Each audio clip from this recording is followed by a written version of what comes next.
mbir yi ñuy def di ko jaameoo yàlla mbir yi ñuy def di ko askanaloo l'islam faaw ñu am ci dalil bu wër dalil bi nag moom mooy sahaaba yi ñoom naka lañ déggee woon alquran naka lañ déggee woon sunna naka lañ jëfee woon alquran ak sunna naka lañ toppee woon l'islam faaw nga jël sa bos mesuré ko ak bosu ñooñu boo buggee texe moo tax borom bi subhanahu wa taala mu ne képp ku wuut ak yonent bi sallallahu alayhi wa sallam gannaaw bi leen jub feeñee gannaaw bi leen jub leeree xam ne lii mooy jub nga wuut ak yonent bi sallallahu alayhi wa sallam yemul ci loolu de borom bi yokkaat ci beneen phrase mu ne nga toppaat beneen yoon bu bokkut ak yoonu sahaaba yi mbokk yi ndax loolu phrase boobu borom bi da ko yokk ci aaya bi ngir neen sahaaba yi keroog buñ laajee yonent bi ban kuréel mooy texe bi nga waxee ne sa xeet bi dinañ xaajaloo nekk ba dem ba lu toll ni juróom-ñaari fukk kuréel ak ñett 73 tariqa ñu ne ko ban tariqa wala ban kuréel mooy texe mu ne maa ana alayhi al yawm wa ashaabi ndax waxam boobu neen la mu ne man ci di ma nekk tey man yonent bi ak sama sahaaba yi lu tax yonent bi sallallahu alayhi wa sallam jël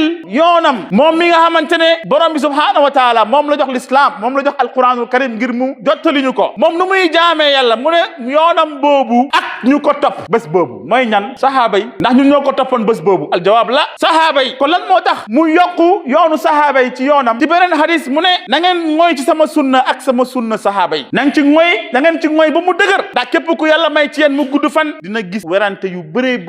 dina gis wuute yu bëree ci biir xeet bi wuute yu dul jeex boo ñëwee ci côté jaamu yàlla nga gis ci wuute yu dul jeex nga ñëw ci côté doxalin nu ñuy doxalee l'islam nga gis wuute yu dul jeex te ñun ñëpp ñu ne alquran ak sunna la ñuy topp kon lan moo waral wuute yi lu waral wuute yi mooy topp alquran ak sunna bàyyi sahaaba yi nuñ ko toppee woon lii moo indi wuute ndax sahaaba yi la yàlla joxoñ ne ñii boo wuute ak seeni yoon jahannama nga jëm aaya bi loolu la wax képp ku wuute ak yoonu sahaaba yi wuute ak yoonu yonente bi borom bi mu ne dinañ la bàyyi fi nga jaakarloo waaye yawmal qiyaama mu ne wa nuslihi jahannam aaya bu leer ci suratu nisa aaya bu bi nga xamante ne du nangu werante mu ne képp ku wuute ak yonente bi ba pare nga bàyyi yoonu sahaaba yi mu ne safara jahannam moo lay xaar wala iyaadu billah